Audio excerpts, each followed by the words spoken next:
Hello everyone. I'd like to talk about the essential tips for building a strong and lasting relationship. You want this relationship to last, right? You don't want to be back out there in that dating pool again. Nobody wants that.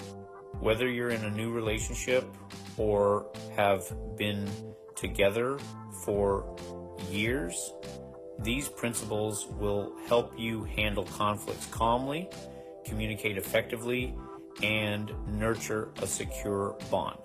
I will share the tools to build a relationship that lasts, one that can weather any storm and come out stronger. So, listen carefully and let's get started. Look, disagreements are going to happen. It's just life. But how you handle those disagreements, that's what separates the happy couples from the ones heading for Splitsville. When things get heated, the first thing you need to do is hit the pause button. Take a step back, take a deep breath, and let those emotions settle before you say something you'll regret. Remember, the goal isn't to win the argument.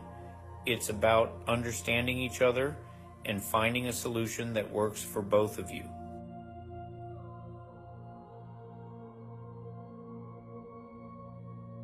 But trust me, approaching conflict with a calm and open mind is the key to a healthy and lasting relationship.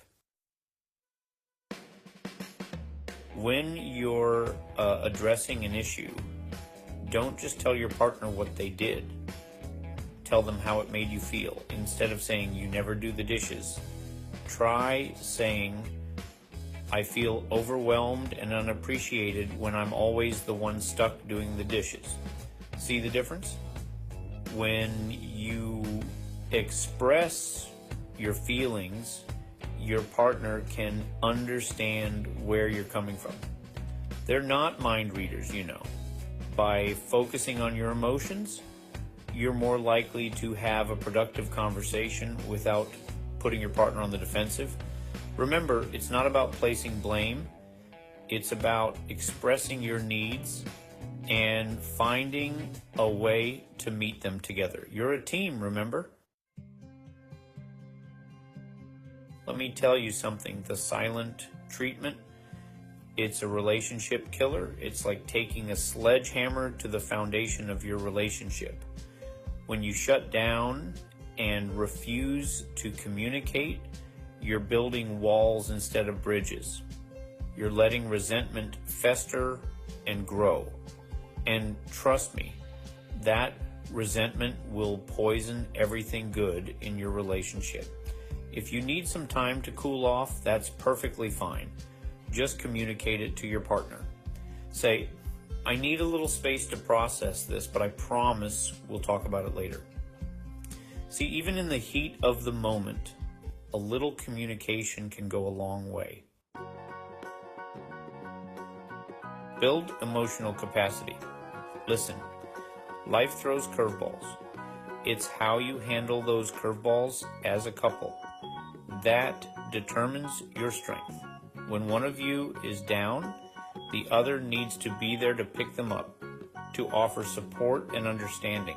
This means creating a safe space where you both feel comfortable expressing your emotions, even the messy ones. It's about being there for each other through thick and thin and showing up with empathy and compassion. Remember, a relationship is a partnership. Chapter 5. Listen without interrupting. You know, a lot of people think listening means just waiting for their turn to talk. But that's not really listening, is it?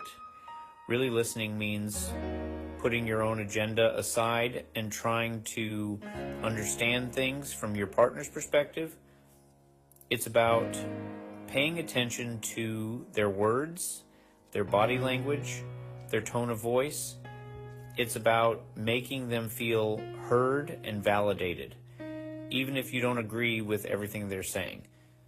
Remember, communication is a two-way street, and that street goes nowhere if you're not willing to listen. Chapter 6, avoid being judgmental. Let's face it, nobody likes to feel judged, especially by the person they love. When you constantly judge your partner, you create an environment of fear and insecurity. They're going to be less likely to open up to you, to share their true selves. Instead of judging, try to understand. Try to see the world through their eyes. Remember, you're on the same team. You need to be there for each other, to support each other, not tear each other down. A little empathy goes a long way. Chapter 7. Look, just because you're in a relationship doesn't mean you have to morph into one single entity. You're both still individuals with your own needs, your own interests, your own friends. It's important to respect those boundaries, to give each other space to breathe, to pursue your own passions, to nurture your own identities. A healthy relationship is one where both partners feel free to be themselves, without fear of judgment or control. Remember, independence isn't a threat to a relationship. It's a strength. Chapter 8. Listen, love shouldn't feel like a cage. It shouldn't suffocate or restrict. It should feel like freedom, like a safe haven where you can both grow and thrive. Encourage your partner to maintain their friendships, their hobbies, their passions. Let them know that you support their growth, their independence. Remember, a relationship built on control and isolation is a relationship built on shaky ground. Chapter 9. A healthy relationship should energize you, uplift you. It should be a source of joy and support, not a constant source of stress and drama. If you find that your relationship is constantly draining you, it's time to take a step back and assess the situation. Focus on building each other up, on celebrating each other's successes, on offering encouragement and support. Remember, you're supposed to be each other's cheerleaders, not each other's constant critics. Nurture your relationship, water it with kindness and appreciation, and watch it blossom. Thanks for watching. If you found these tips helpful, don't forget to like, comment, and subscribe for more relationship advice. Building a strong and lasting relationship takes work, but it's the most rewarding work you'll ever do. Remember, a strong relationship is built on trust, understanding, and mutual respect. It's about showing up for each other, even when it's hard.